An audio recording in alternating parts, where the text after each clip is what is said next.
boa noite, Metrópolis de sexta-feira, começando em alto astral e premiado, né, Didi? Claro, boa noite, Júnior. Boa noite, gente. Olha só, esse aqui é o troféu do Prêmio Arcanjo 2023, que o programa Metrópolis, que toda a equipe do Metrópolis ganhou essa semana na categoria Streaming TV. E é claro que a gente tá muito feliz, né? E é por isso que a gente quer compartilhar com vocês. Poxa, a nossa audiência também faz o programa. Também faz o programa, também é premiada. São 35 anos que nós estamos juntos, não é, Didi? Com todos vocês aí fazendo esse programa de arte e cultura. A gente só quer, então, agradecer a todos e todas pelo reconhecimento. A gente só diz muito obrigado. E vamos seguir? Porque o Metrópolis de hoje tem o Esquenta da Flip. Olha só.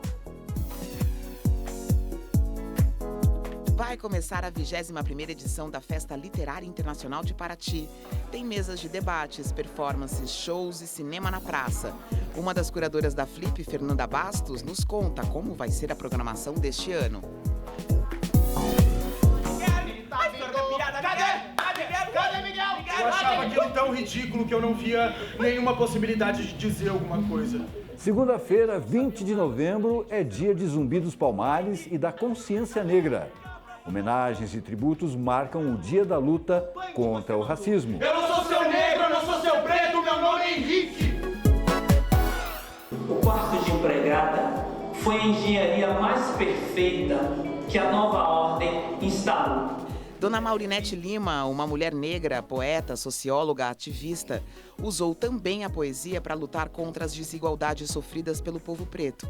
Um legado que agora é eternizado na Bienal de Artes de São Paulo, graças à inteligência artificial. Fui, sou negra, nordestina, socióloga, poeta, ativista, mãe e avó. Dona Maurinete é que nos leva, pega a gente pela mão para a gente pensar sobre a nossa cultura, a cultura afro-brasileira e o racismo no Brasil. Essa é a instalação Inteligência Ancestral da Frente 3 de Fevereiro.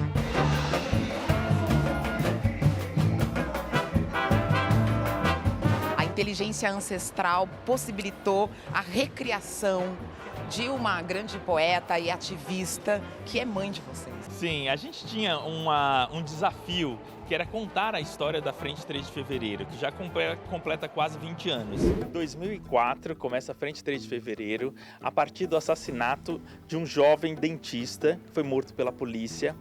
A partir desse evento, desse acontecimento trágico, a minha mãe, Maurinete Lima, chama diversos artistas, profissionais para trabalhar junto, investigando as questões raciais no Brasil e na América como um todo. E aí a gente entendeu que a Dona Mauri, nossa mãe, que faleceu já há 5 anos atrás, que ela deveria contar a história da Frente 3 de Fevereiro. Depois desse processo foi o que ela diria. O que ela diria. E a partir das poesias, de todas as entrevistas que ela deu, de todas as coisas que ela conversou, das coisas gravadas que a gente selecionou trechos que pudessem ser recolocados na voz e performatizados a partir de uma atriz, né? Teve uma atriz, que é a Loiá, que fez Mamãe com esses textos e a gente aplicou a máscara virtual e o voz clone na voz dela. Então é um processo que ele é todo um processo de grande fabulação crítica sobre o nosso próprio arquivo, né? A senzala sempre existiu. Em cada marco desse Brasil tão cantado. Agora, esse texto que a gente ouve na instalação é um texto que foi construído por vocês ou, de alguma forma, a inteligência artificial ajudou a fazer essas conexões e essas ligações? Ele é construído a partir da dramaturgia da Frente 3 de Fevereiro e dos poemas de Maurinete Lima. Fecha os olhos, tampa os ouvidos e escuta a minha aldeia. Estou escutando a minha aldeia. A minha aldeia não sai de mim. Ela é a minha cicatriz tatuada. mais do que o caminho sentimental, a gente sabe que nunca vai conseguir trazer uma pessoa que já faleceu, a nossa presença, a nossa emoção de estar junto dessa pessoa, mas a gente poder trazer uma pessoa que conte a sua história para gerações futuras. Imagina esse trabalho daqui a 100 anos, ela podendo contar o que foi esse presente que nós vivemos. Nenhum de nós mais está aqui, mas ela ainda está projetando essas palavras, contando sobre a história dela e sobre a história da cultura afro-brasileira. Quem vai contar as nossas histórias? E a gente tem dentro do povo negro muitas lacunas e muitas histórias guardadas e que não são passadas pra gente por muitos motivos. Não, senhoras e senhores, a senzala não acabou. Isso é típico de um país que tem tradição escravocrata. Isso é cultural. Nessa lacuna que a gente preenche com essa memória ancestral, porque ancestralidade não se diz respeito apenas ao passado. Ancestral não é só uma pessoa que viveu, ancestral é aquele que passou, cumpriu a missão e deixa legado, ou seja, ele é contemporâneo. A inteligência artificial traz pra gente que armadilhas quando a gente pensa nessa questão da racialidade, quando a gente pensa na questão do preconceito, Eugênio? Ela traz todas as armadilhas postas na vida real política. Na verdade, ela é construída a partir de um banco de dados, que é majoritariamente o banco de dados da branquitude, com o seu raciocínio e até sua tendência de universalidade e universalismos que são discriminatórios. Porque se a gente imaginar que essas redes neurais que alimentam as inteligências artificiais que a gente conhece hoje em dia, Siri, Alexia e tantas outras, elas podem ser elaboradas no futuro a partir de outros DNAs, que traz através das nossas histórias. A gente também está construindo um novo banco de memória. As correntes estão batendo, as prietas chacoalhando, sangue vivo tá correndo, e nego tá batucando, e nego tá batucando. Quem conta as nossas histórias? A gente continua falando um pouco sobre isso porque o nosso assunto agora é literatura. Começa na próxima quarta-feira, dia 22, a Festa Literária Internacional de Paraty. E essa cidade linda se transforma num centro pulsante da arte, do conhecimento, dos livros. O Metrópolis, claro, vai estar lá, acompanhando toda a programação bem de perto. Mas a gente está ansioso. Ah, quem não tá? Quem não gosta de literatura e já está aqui esperando pela Flip? Por isso que a gente quer saber tudo o que vai rolar nessa festa. A Fernanda Bastos é uma das curadoras da Flip, tá aqui com a gente. Que bom, Fê, que você tá aqui mais uma vez. Muito feliz de estar aqui, obrigada pelo convite, representando também a Milena Brito, né, que faz a curadoria comigo. Oi, essa curadoria e essa parceria de vocês é uma parceria que se repete e que se repete no sentido de buscar olhares amplos da literatura no mundo e trazer para a Flip, né? Pensar esse contemporâneo, né, essa ancestralidade que a gente vem acompanhando no programa, acho que esse é um dos desafios que a gente tem, né? É uma festa que completou 20 anos, né? A gente participou dessa comemoração, mas ela precisa olhar para frente também e para o passado, né? Porque a gente tem muitas dívidas, né? Como população, como campo artístico, e eu e Milena buscamos estar atentas a isso, né? E trazer uma programação que dialogue aí com diferentes públicos, né? Essa diversidade complexa. Claro, e eu acho que isso é importante, né? Trazer essa complexidade, muitas camadas. O que a gente não quer é algo ali plastificado. Pagu é uma das homenageadas, uma grande homenageada da Flip, e essa mulher que rompeu e que circulou por muitas manifestações artísticas, por muitas possibilidades artísticas, é uma grande inspiração para vocês da curadoria desse ano. Com certeza, porque ela tem uma construção artística, né, em várias linguagens. Isso já era um interesse nosso, né, trabalhar com artistas, como a gente fala hoje, né, multiartistas. Então você olha para o desenho da Pagu, para a poesia, né, para também esses pseudônimos, alguns que ela teve que usar porque tinha uma vinculação política muito forte, porque foi perseguida, mas também porque era um espaço de liberdade, né? Então é uma figura complexa da nossa cultura, que viveu por muitos anos, embora muitas vezes a imagem que a gente tenha dela é só da Pagu jovem. E às vezes até achando que ela estava na semana de 22, quando ela não tinha como, era criança, né? A Pagu nasceu em 1910, até para as pessoas situarem que mulher é essa tão maravilhosa que nasce nesse início desse século e começa a pensar em como fazer uma arte diferente. E se dedicou também, por exemplo, mais para o final da vida dela, né, ao teatro. Então, tudo isso para a gente é importante para não pensar a literatura isolada, né? Pensar essa ideia mais de uma literatura expandida, que possa passar por diferentes campos sem ter medo, né? E também não ter medo da politização. Porque nós, principalmente, né, pensando no lugar de curadoras negras, sempre somos vistas como identitárias. E a Pagu também, de uma certa forma, também é vista dessa forma, né? O romance dela, o Parque Industrial, né, que é um romance de espírito, né, proletário, que ela buscou ter um projeto estético ali, que ela tinha essa proposta, ele é muitas vezes mal visto, não é considerado, embora a proposta que ela teve, ela fez, né, que era fazer esse romance proletário. Então, ela nos inspira nesse sentido também de ter a coragem e a liberdade de trabalhar nos seus termos, né? E isso para uma mulher, ainda mais na época dela, mas ainda hoje nos diz muito. E diz também sobre as figuras que a gente quis trazer para a programação, que muitas vezes transitam, né, por vários campos. Você vai pegar alguns nomes aí sem medo, né? Estão na poesia, estão no ensaio, também tem uma articulação política muito forte, falam da cidade, da ocupação, né, das pessoas pobres, negras, LGBT na cidade. Então, a Pagu nos inspira em muitos níveis. Eu acho que é uma discussão interessante essa que a Flip vai trazer para a gente, de que essa arte política também merece uma atenção à criação estética dela. E porque alguma arte é considerada política e a outra não, né?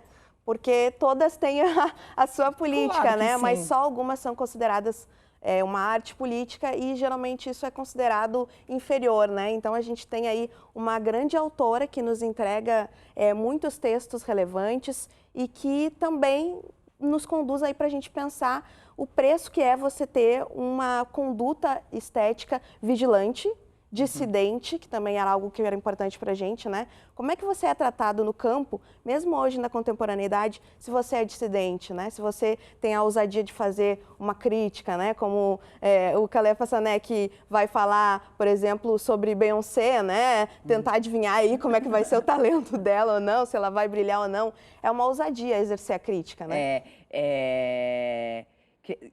O Kelly é um dos nomes da Flip. Cunha Júnior entrevistou e a gente vai trazer um pouco mais da informação sobre esse crítico tão importante e sobre as questões dele no próximo bloco. Agora, a gente tem na Flip um autor vivo homenageado, isso é tão importante, né? E que tem ligação com a Pagu. É uma celebração que a gente quis misturar, assim, né? Porque o Augusto de Campos é esse grande poeta que tem uma influência muito grande para a poesia, que é um gênero que nos interessa muito, como os outros, mas que a gente, nessa edição, tem muitos poetas, e não é por acaso, né? E ele tem um trabalho muito forte em cima da Pagu, né? Ele buscou misturar essa vida-obra, ele vai falar da vida-obra, que não dá para separar. E isso é muito corajoso, né? Uma antologia biográfica, né? Exatamente, que é fundamental, exatamente. Né? E também, né, o olhar que ele tem sobre a Pagu é deslocado do tempo. Isso também é interessante pra gente. Porque por mais que você tenha a efeméride, né, a Semana de 22 ou o modernismo, você queira encaixar a pessoa no movimento, é muito interessante quando você desloca. E aí, por exemplo, na abertura que vai ter a Adriana Calcanhoto, ela faz uma ligação entre Pagu e Emily Dickinson. Pode parecer uma coisa absurda, mas também se conecta com Elza Soares. Então, são mulheres que vão produzir, que vão ter essa assinatura artística que a gente identifica quando ela abre a boca, quando ela escreve, a gente sabe que elas estão fazendo isso. E isso é muito importante, eu acho que para a gente trazer essa figura que está viva, né, fazer jus a esse papel dele como crítico, como tradutor. A gente tem na programação vários tradutores e várias tradutoras também. Então a gente vai trazer essa homenagem para quem também está vivo, né? Porque isso é importante para uma festa que fala do contemporâneo. Claro, e a possibilidade de que essa troca seja ainda mais fértil.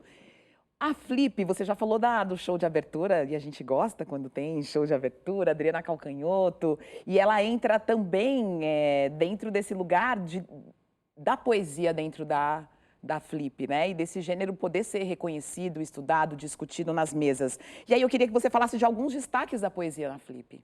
A gente tem a Dionne Brand, que é uma poeta que não é muito conhecida aqui no Brasil, mas tem um trânsito muito grande. Ela fez trocas, por exemplo, com a Adrienne Rich. Então, é uma autora muito sólida, que tem uma produção vastíssima e está chegando para o Brasil muito recentemente. Ela é de Trinidad, bom, a família de Trinidad e Tobago, mas tem essa questão do Canadá também, que é onde eles Exatamente, vivem, né? Aí ela vai questionar justamente esse pertencimento, né? E também a língua. Como você trabalha essa questão da língua quando a língua é do colonizador, né? O que isso traz para a poesia? Porque a poesia é linguagem. E aí você está trabalhando com uma língua que, como é que você vai trabalhar como poeta esse pertencimento de uma língua que, ao mesmo tempo, você sabe que representa muitas violências? Ela vai tratar disso, algo que aparece também num outro autor que a gente tem, que é o Manuel Muti Mukuyo, né? Que vai estar com a Tatiana Pequeno, outra poeta, falando desse espaço da língua. Ela que é muito crítica, né? Que fala de Brasília, do Rio de Janeiro, e ele que vai falar de Moçambique. Se fosse uma outra colonização, se fosse o inglês, por exemplo, que tivesse sido a língua padrão em Moçambique, como é que seria a disputa de poder, a estrutura da sociedade talvez mudasse. E é por aí que ele vai. Que trânsitos são esses, né? Porque quando você tem uma língua, a língua do colonizador também sendo o veículo para que ideias sejam ali amplificadas, de alguma forma você também tem um dialeto, uma língua que está sendo apagada, silenciada, ou como que esse atravessamento acontece. Interessante você dizer sobre autores que às vezes não circulam muito por aqui, e a Flip tem essa vontade, né, de fazer com que a gente conheça alguns autores. E o que também traz algumas críticas a vocês, de que a gente não tem autores de peso na Flip. Você concorda com isso? Não, né? É difícil pra gente, né, porque a gente tem uma proposta de curadoria que é justamente tirar as pessoas do lugar comum, né, daquilo que é esperado. Então, ao mesmo tempo que a gente sabe que é preciso trazer o público, né, e a gente quer que as pessoas cheguem lá querendo ler os livros, querendo ouvir esses autores e essas autoras, ao mesmo tempo, seria muito cômodo para a gente trazer só aqueles nomes que, em tese, garantiriam público. Por outro lado, a gente sabe que a Flip tem uma certa magia. Às vezes, é previsto que uma pessoa vai acontecer lá no palco, né, e outro debate inesperado, ele que emerge. Então, a gente aposta muito na nossa programação, porque é isso, assim, ela parte desses encontros e das surpresas que vêm desses encontros, que só acontecem lá em Paraty. É claro. Eu só tenho 2 minutos agora, mas eu queria falar da Leda Maria Martins, que intelectual importante brasileira que está ligando todos os pontos e que sempre ligou, mas que bom que ela está circulando e que a gente está podendo entender. Me parece que esse tempo precisava chegar para a gente entender a Leda Maria Martins, né? E é importante porque é uma intelectual que está muito presente, né, dentro do movimento social negro, por exemplo, mas que a gente precisa entender ela como uma intelectual que pode dialogar para muitos níveis, para além, né, desses lugares que às vezes querem colocar a intelectual no nicho, né? Para nós ela é importante também porque dialoga de novo com o teatro de Pagu e porque vai estar também em conversa com a Christina Sharp, que é uma grande autora também, e as duas vão poder falar dessa influência, né, negra no pensamento, nas artes, que nem sempre é vista assim com a profundidade que merece. Então, a gente tem, na noite de sábado, essa possibilidade de ter esse diálogo profundo num sábado, né? Então, é muito chique. É muito chique. É bom também para você que está em São Paulo, a ideia da Bienal de São Paulo também, a Bienal de Artes de São Paulo, também conversa muito com essa produção da Leda Maria Martins. E para a gente finalizar, vamos falar um pouquinho das performances, né, da Flip, rapidinho, mas vale a pena, né? São 8 performances que vão partir desse lugar, não só de pensar o corpo, mas pensar o próprio contemporâneo, né? Então a gente vai ter nomes como a Débora Arruda, a Yara Renault, também vamos ter o Nelson Maca, a Luna Vitrolira. Vai ser muito bacana e vai ser na praça. E a gente gosta de literatura e de experiências, que bom. Fê, muito obrigada, viu? Um prazer. Eu que agradeço. Nos vemos na Flip. Sim, por favor, todo mundo está convidado. Nos vemos na Flip? E nos vemos daqui a pouco com mais Flip aqui no Metrópolis, né, Cunha Júnior? Exatamente. Obrigado, Fernanda. A gente vai falar muito sobre Flip. Oba. Inclusive, eu continuo falando aqui sobre o Flip, né? Exatamente. Eu conversei com vocês até citaram aí, com o jornalista americano Kalefa Sané. Ele participa da Flip no sábado, no dia 25, numa conversa que vai ser intermediada pela Didi, também conhecida como Adriana Couto. Ai, meu que Deus. recém falou a Fernanda aqui. me pôs nessa mesa, tô com frio na barriga, mas feliz. Pois é, eu e o Kalefa, nós falamos sobre música pop, música brasileira também. Vocês vão conferir daqui a pouquinho. Mas antes nós vamos com as celebrações do Dia da Consciência Negra e de Zumbi dos Palmares no Teatro Municipal de São Paulo. A escritora Conceição Evaristo participa do encontro com o autor, que é promovido pela Câmara Brasileira do Livro. É um bate-papo com os leitores sobre suas obras. E é de graça, a lotação é por ordem de chegada. E também o coletivo Ocutá encenando O Avesso da Pele, peça inspirada no livro do Jefferson Tenório. Os atores levam para o palco questões como violência e as complexas relações raciais. Então fiquem com um trecho do espetáculo e a gente volta já já. Quando a sua aula acabou, você foi correndo encontrar a Juliana para contar as coisas que você tinha aprendido. Mas logo ela começou a ficar cansada daquele papo de preconceito, raça, negritude. Os almoços da família começaram a ficar cada vez mais difíceis. E não é que as piadas tivessem sido aumentadas, mas é que você, pai, passou a ter mais consciência. E quando você explicou que preferia parar de ir àqueles almoços, a Juliana veio te pedir carinhosamente: meu nego, meu nego, meu nego. E num rompante você mandou: eu não sou seu negro, eu não sou seu preto, meu nome é Henrique.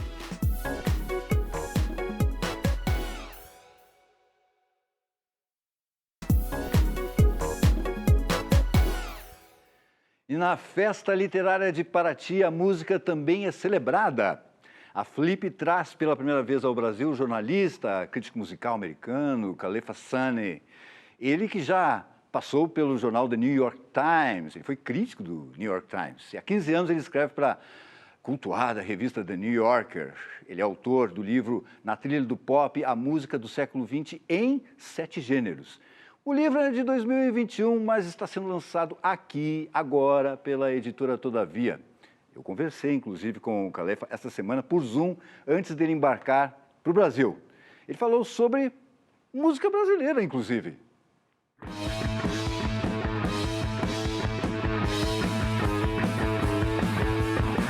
Why have you decided to write a book about genres? Well, part of it was I wanted to write a big musical history, and so I wanted to break it up into smaller stories. And so I use genres to do that. Each musical genre is a chapter: rock, R&B, country music, punk rock, hip hop, dance music, and pop. 1, 2, 3, 4. The first chapter in the book is about rock.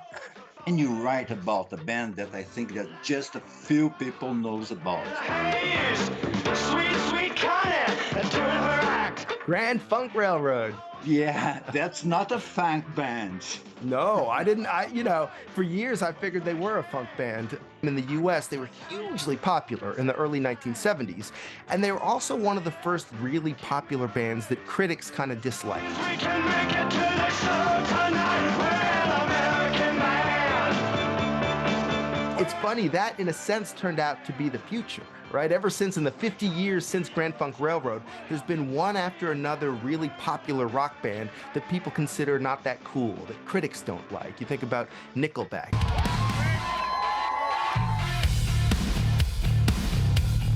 You think about Creed.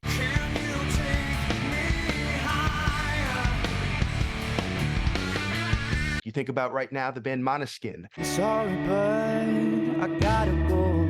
If you never miss me, give me so. But when Grand Funk Railroad came out, it was a little bit of a novelty. And when you start writing about pop here as a genre itself, you write about bands like Culture Club, Boy George and Culture Club, Human League, Spandau Ballet. Yes. They used to hate rock. Yeah, the idea was that like, oh, rock is dead, rock is boring, rock is kind of ugly, like rock is just a bunch of like sweaty dudes in jeans, like this is gross. We're gonna dress up, we're gonna be colorful, we're gonna be campy, we're gonna be fun.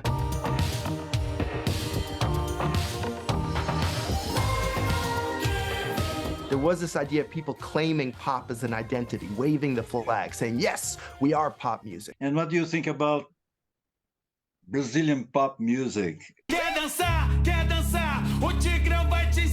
When I first heard funk karaoke in the 1990s, a friend of mine had this, this dubbed cassette, and they'd gotten these tracks, and I was like, what is this music? Where does it come from? What's happening? It seemed like another world.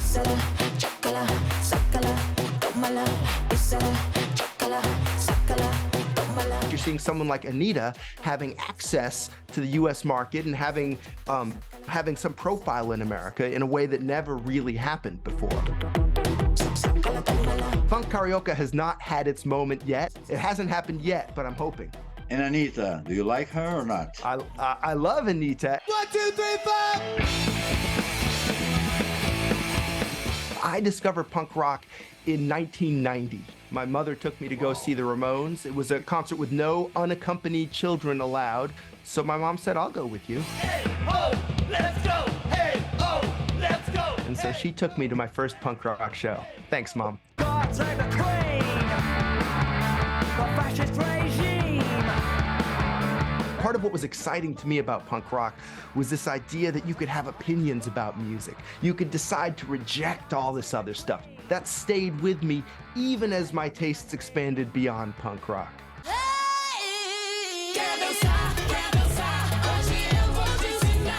And you are coming to Brazil at the end of November. First time in Brazil, I can't wait.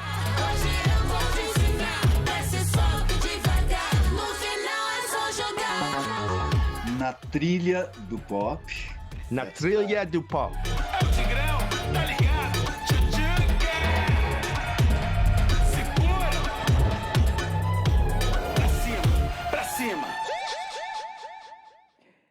Vamos esperar. Bom, agora uma dica para você aproveitar o feriado do Dia da Consciência Negra. Que tal, hein? O Silêncio Nagô Calou em Mim é o título da exposição da educadora e artista visual Denise Camargo, que está no Centro Cultural Fiesp. Inédita em São Paulo, a exposição quer dissolver o preconceito e a intolerância com as religiões de matrizes africanas. A Denise registrava o cotidiano nos terreiros de Candomblé quando conheceu o também fotógrafo baiano Mário Cravo Neto. E a partir desse encontro, a carreira artística da Denise ganhou um novo rumo. Por isso que a gente mostra para vocês agora algumas imagens dessa exposição. Daqui a pouco o Metrópolis está de volta.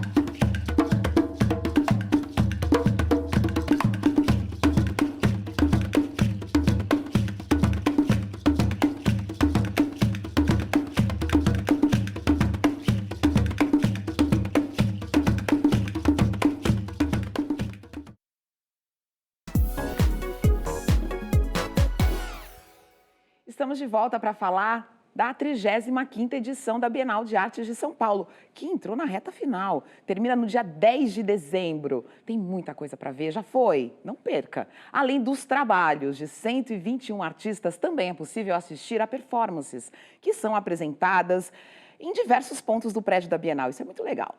Pois é, a gente acompanhou uma delas. O poeta Ricardo Aleixo leu trechos do poema dele, O Tempo Todo Tudo Muda. E num determinado momento ele distribui cópias do poema para o público. Todos leem em voz alta e o Ricardo então rege esse jogral coletivo. A performance faz parte do ciclo Dendori, onde o artista dá vida às palavras com gestos e movimentos. Como o próprio Ricardo diz, é poesia em situação de performance. Isso é bom. É a poesia no corpo, né? Isso é muito lindo. Ele mescla, então, a poesia, videoarte, teatro, música, tá tudo isso, tudo junto nas intervenções. Vamos acompanhar mais um trecho, Cunha Júnior? Bora! Se observarmos a rua através da janela, escreveu Kandinsky, seus barulhos são atenuados Seus movimentos são fantasmagóricos e a própria rua, por causa do vidro transparente, mas duro e rígido, parece um ser isolado, palpitando no além. Ouvir o que ouço daqui, de onde escrevo, não é tão agradável. Barulho de carros e ônibus todo o tempo, a noite inteira, sem qualquer intervalo ao longo do dia. Só fica interessante quando, em meio a alguma tarefa como agora, percebo o gotejante e suave contraponto que a pequena fonte com água para os gatos, bem aqui do meu lado, faz aos motores. Metrópolis de hoje fica por aqui, mas não deixem de passar nas nossas redes sociais. Tem muita novidade por lá. Bom final de semana para todo mundo. Nos vemos na segunda-feira, às 7h10 da noite. Um beijo. Participamos desse ser, tornamos-nos ativos nele e vivemos sua pulsação por todos os nossos sentidos. Lá embaixo é a cidade, lá embaixo sou eu. São pessoas a pé, dezenas, centenas, milhares, quase ninguém. Pressa. Todas têm pressa, muita, às vezes muitíssima. Mesmo eu, que me gabo de ser do tempo lento, muito lentíssimo, muitíssimo lentíssimo. Cultura e entretenimento? Pronto, você está no lugar certo. Metrópolis Programa. Agora segue a gente, clique no sininho, dá um like e aí você fica por dentro de todas as novidades. Tô te esperando.